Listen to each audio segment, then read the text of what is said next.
Hello and welcome to Whitetail Institute's Food Plot TV. We have a short but great show for you today, and it's all about how to utilize mowing as a way to control those weeds and grasses in your food plots. So let's get right to it as we have some tremendous success controlling those weeds with mowing. Behind me you can see we have a beautiful fusion plot, which is chicory and clover, and we get a ton of questions out there on mowing. How often should I mow? How high should I cut it? When shouldn't I mow? So that's what today's show is all about. So we're going to be talking to you about all the things that go in to taking care of those perennial plots when it comes to mowing. Right now I'm going to get to it and mow this plot.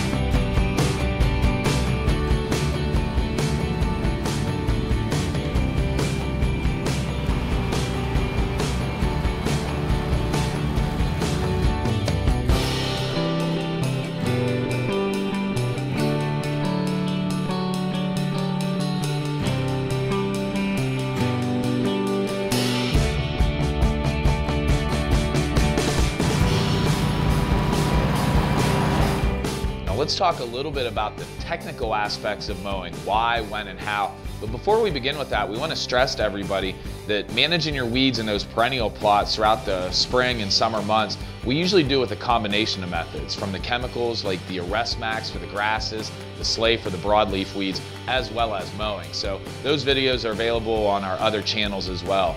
But let's talk now about the how, when, and why we want to mow. Why we mow: it helps stimulate new tender forage growth. It's going to help with weed control. When you want to mow: if the perennial forage plants reach 10 to 12 inches tall, or you see anything in the plot, forage plants, weeds, or grasses starting to flower or put seeds on the heads. How do we want to mow? For forage health, try to keep the forage plants at about 6 to 8 inches tall. Don't take off more than about the top few inches of the forage plants at a time. Removing too much foliage can stress the plants and allow moisture to evaporate from the soil more quickly. For weed control, try to remove all flowers and seed heads from weeds and grasses before the seeds in them have a chance to dry and become viable. Now, when not to mow. When the forage plants are stressed, such as periods during very drought conditions or excessive heat.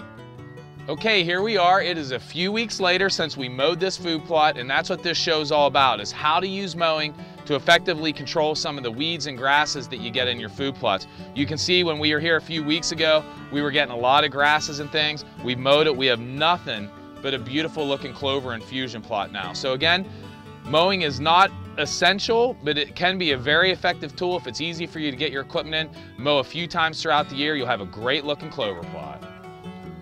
Thank you for joining us on Whitetail Institute's Food Plot TV. We hope you enjoyed this show and you can just see how effective mowing can be at controlling those weeds and grasses. We do want to stress to everybody, we use a combination of methods, as well as mowing and the chemical aspect with the Arrest Max and the Slay. And for more information on those products, you can visit our website at whitetailinstitute.com. And thank you all for joining us on Whitetail Institute's Food Plot TV.